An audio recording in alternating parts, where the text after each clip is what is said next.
बढ़ते हैं आगे।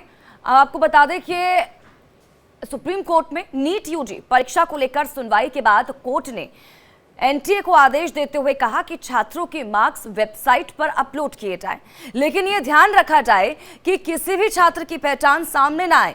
इसके साथ ही कोर्ट ने अगली सुनवाई के लिए 22 जुलाई की तारीख तय की है। पेपर लीक पर सुप्रीम कोर्ट साथ।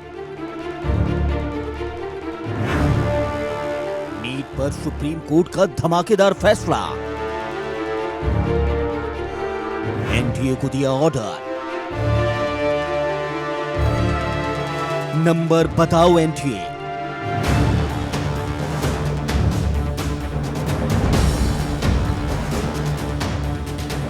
नीट पेपर धांधली केस में सुप्रीम कोर्ट में कई घंटों की सुनवाई के बाद नीट यूजी पर बड़ा और अहम आदेश देते हुए कोर्ट ने कहा कि नेशनल टेस्टिंग एजेंसी यानी एनटीए शनिवार दोपहर 12 बजे तक सभी अभ्यर्थियों का रिजल्ट वेबसाइट पर अपलोड कर दे। सर्वोच्च न्यायालय ने दो टूक कहा कि ये रिजल्ट सेंटर और सिटी वाइज अपलोड होना चाहिए।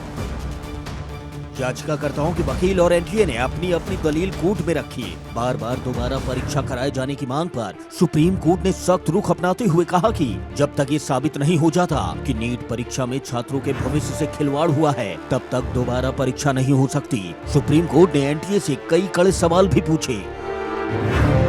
पिछले कई दिनों से नीट विवाद को लेकर चीफ जस्टिस डीवाई चंद्रचूड़, जेबी पारदीवाला और न्यायमूर्ति मनोज मिश्रा की पीठ सुनवाई कर रही है। कोर्ट में दोनों की तरफ से दलीलें पेश की गई। इस मामले पर 40 से ज्यादा याचिकाओं पर सुनवाई हो रही है। इनमें एनटीए की याचिका भी शामिल है, जिसमें उसने विभिन्न उच्च न्यायालयों में उसके खिलाफ लंबित मामलों को सुप्रीम कोर्ट में ट्रांसफर करने की अपील की है। आपको बता दें, नीट एग्जाम 5 मई को आयोजित हुआ था। 67 टॉपर सामने आने के बाद से ही ये परीक्षा विवादों में घिर गई।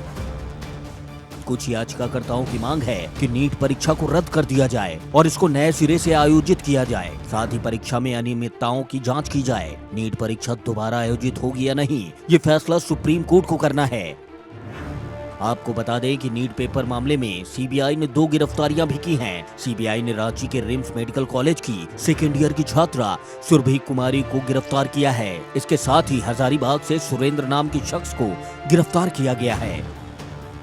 सुरभि कुमारी सॉल्वर गैंग का हिस्सा बताई जा रही हैं। बीते 5 मई को पेपर वाले दिन ये हजारीबाग में पेपर सॉल्व करने फिजिकल तौर पर OASIS स्कूल गई थी।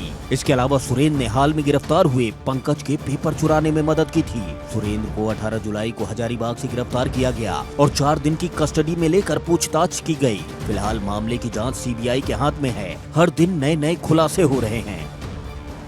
सुप्रीम कोर्ट ने एजेंसी से कहा कि वो उम्मीदवारों के प्राप्त अंकों को वेबसाइट पर प्रकाशित करे, लेकिन छात्र की पहचान का खुलासा किसी भी हालत में नहीं होना चाहिए। यह आदेश भारत के मुख्य न्यायाधीश डीवाई चंद्रचूड़ और न्यायमूर्ति जेबी पारदीवाला और न्यायमूर्ति मनोज मिश्रा की पीठ ने पारित किया है। इस साल एनटीए ने 5 मई को 4750 केंद्रों पर मेडिकल परीक्षा आयोजित की थी।